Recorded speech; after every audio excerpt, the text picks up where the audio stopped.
नमस्कार, गरजा रायगड 7 संवाद या वृत्तवाहिनीत आपलं स्वागत आहे. तर चला पाहूया आजच्या घडामोडी. जिल्हा परिषदेच्या 9च्या 9 उमेदवार निवडून येणार असे प्रतिपादन खासदार धैर्यशील पाटील यांनी जिते येथे केले.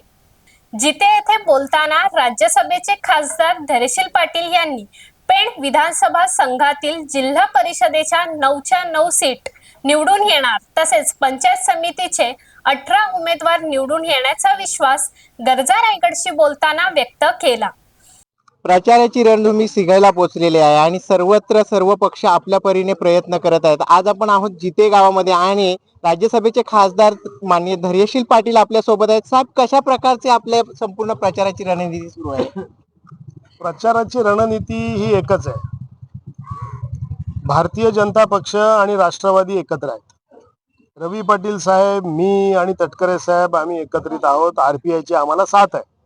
त्यामुळे रणनीती एकच आहे की एकत्रितरित्या संघटितरित्या या निवडणुकीला सामोरं जायचं आणि 9 तारखेला या ठिकाणी गुलाल उधळायचा.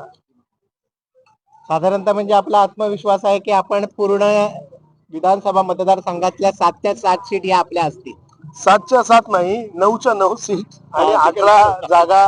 म्हणजे विधानसभा बोललात म्हणून मी म्हटलं की 9च्या 9 जागा विधानसभेच्या आणि 18च्या 18 पंचायत समिती जागा या आपल्या असतील. पेण तालुक्यामध्ये 5च्या 5 जिल्हा परिषदेच्या आणि 10च्या 10 पंचायत समितीच्या जागा या आपल्या असतील निश्चित. तर अशाच अनेक ताज्या घडामोडी पाहण्यासाठी गरजा रायगड 7 संवाद या वृत्तवाहिनीला सबस्क्राईब करून बेल आयकॉन वरती क्लिक करा. धन्यवाद.